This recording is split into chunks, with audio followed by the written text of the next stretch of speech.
A Call Loan. By O. Henry. In those days the cattlemen were the anointed. They were the grandees of the grass, kings of the kine, lords of the lea, barons of beef and bone. They might have ridden in golden chariots had their tastes so inclined. The cattleman was caught in a stampede of dollars. It seemed to him that he had more money than was decent.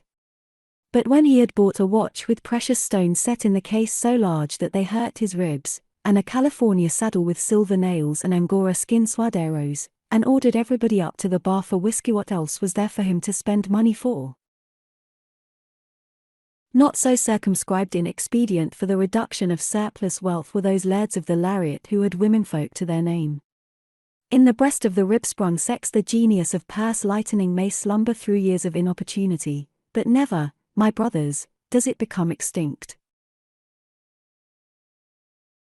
So, out of the chaparral came Long Bill Longley from the Bar Circle branch on the Frio, a wife-driven man to taste the urban joys of success. Something like $500,000 he had, with an income steadily increasing. Long Bill was a graduate of the Camp and Trail. Luck and thrift, a cool head, and a telescopic eye for mavericks had raised him from cowboy to be a cowman. Then came the booming cattle, and fortune, stepping gingerly among the cactus thorns, came and emptied her cornucopia at the doorstep of the ranch. In the little frontier city of Chaparosa, Longley built a costly residence. Here he became a captive, bound to the chariot of social existence. He was doomed to become a leading citizen. He struggled for a time like a mustang in his first corral, and then he hung up his quirt and spurs. Time hung heavily on his hands. He organized the First National Bank of Chaparosa, and was elected its president.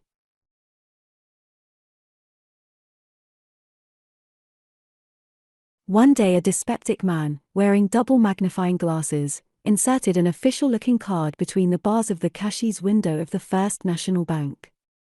5 minutes later the bank force was dancing at the beck and call of a national bank examiner.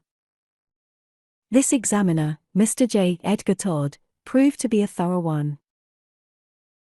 At the end of it all the examiner put on his hat, and called the president, Mr. William R. Longley, into the private office. "Well, how do you find things?" asked Longley, in his slow, deep tones. "Any brands in the roundup you didn't like the looks of?" "The bank checks up all right, Mr. Longley," said Todd, "and I find your loans in very good shape with one exception. You are carrying one very bad bit of paper, one that is so bad that I have been thinking that you surely do not realize the serious position it places you in. I refer to a call loan of $10,000 made to Thomas Merwin. Not only is the amount in excess of the maximum sum the bank can loan any individual legally, but it is absolutely without endorsement or security. Thus you have doubly violated the national banking laws, and have laid yourself open to criminal prosecution by the government. A report of the matter to the Comptroller of the Currency, which I am bound to make, would, I am sure, result in the matter being turned over to the Department of Justice for action. You see what a serious thing it is." Bill Longley was leaning his lengthy, slowly moving frame back in his swivel chair. His hands were clasped behind his head, and he turned a little to look the examiner in the face. The examiner was surprised to see a smile creep about the rugged mouth of the banker, and a kindly twinkle in his light blue eyes. If he saw the seriousness of the affair, it did not show in his countenance. "Of course, you don't know Tom Merwin," said Longley, almost genially. "Yes, I know about that loan. It hasn't any security except Tom Merwin's word. Somehow, I've always found that when a man's word is good, it's the best security there is. Oh, yes, I know the government doesn't think so. I guess I'll see Tom about that note." Mr. Todd's dyspepsia seemed to grow suddenly worse. He looked at the chaparral banker through his double magnifying glasses in amazement. "You see," said Longley, easily explaining the thing away, "Tom heard of 2,000 head of 2-year-olds down near Rocky Ford on the Rio Grande that could be had for $8 a head. I reckon 'twas one of old Leandro Garcia's outfits that he had smuggled over, and he wanted to make a quick turn on 'em. Those cattle are worth $15 on the hoof in Kansas City. Tom knew it and I knew it. He had $6,000, and I let him have the $10,000 to make the deal with. His brother Ed took them on to market 3 weeks ago. He ought to be back most any day now with the money. When he comes, Tom will pay that note. The bank examiner was shocked. It was, perhaps, his duty to step out to the telegraph office and wire the situation to the controller. But he did not. He talked pointedly and effectively to Longley for 3 minutes. He succeeded in making the banker understand that he stood upon the border of a catastrophe. And then he offered a tiny loophole of escape. "I am going to Hilldale's tonight," he told Longley, "to examine a bank there. I will pass through Chaparosa on my way back. At 12 o'clock tomorrow I shall call at this bank. If this loan has been cleared out of the way by that time, it will not be mentioned in my report. If not, I will have to do my duty." With that, the examiner bowed and departed. The president of the First National lounged in his chair half an hour longer, and then he lit a mild cigar, and went over to Tom Merwin's house. Merwin, a ranchman in brown duck, with a contemplative eye, sat with his feet upon a table, plaiting a rawhide quirt. "Tom," said Longley, leaning against the table, "you heard anything from Ed yet?" "Not yet," said Merwin, continuing his plaiting. "I guess Ed'll be along back now in a few days." "There was a bank examiner," said Longley, "nosing around our place today, and he bucked a sight about that note of yours. I know it's all right, but the thing is against the banking laws. I was pretty sure you'd have paid it off before the bank was examined again, but the son of a gun slipped in on us, Tom. Now, I'm short of cash myself just now, or I'd let you have the money to take it up with. I've got till 12 o'clock tomorrow, and then I've got to show the cash in place of that note or what, Bill?" asked Merwin, as Longley hesitated.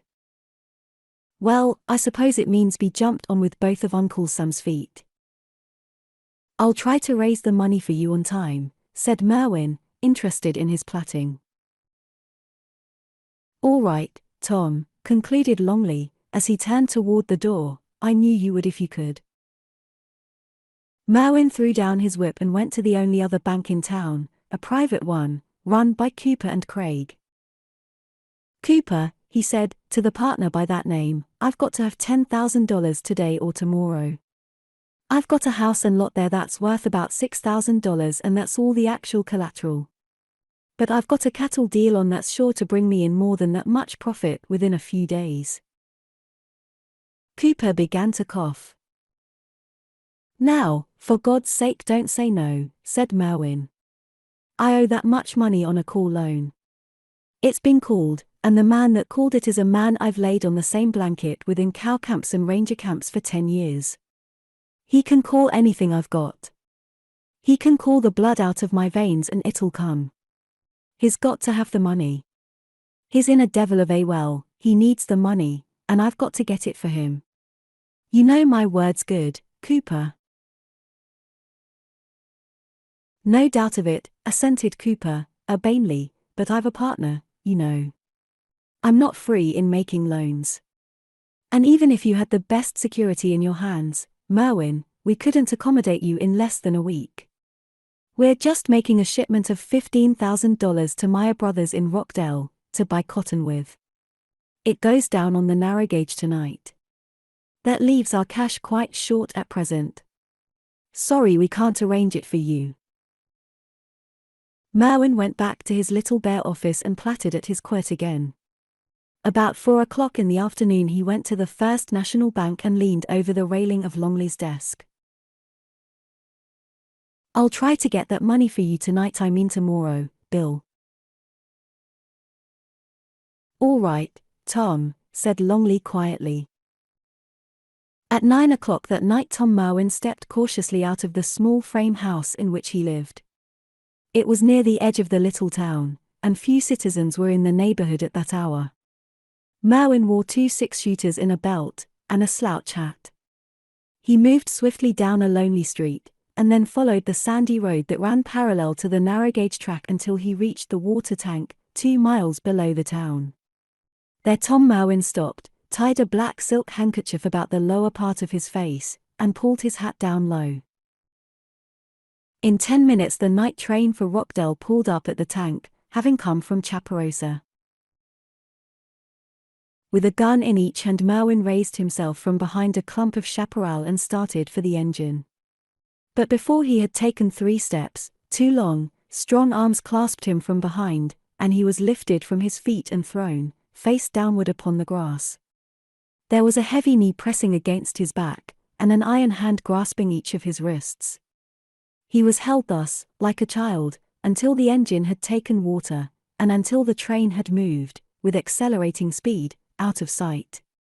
Then he was released, and rose to his feet to face Bill Longley.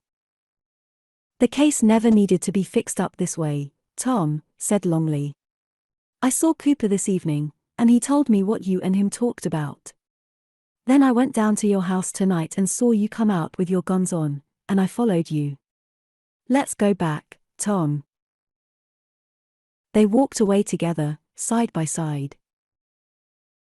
"'Twas the only chance I saw," said Merwin presently.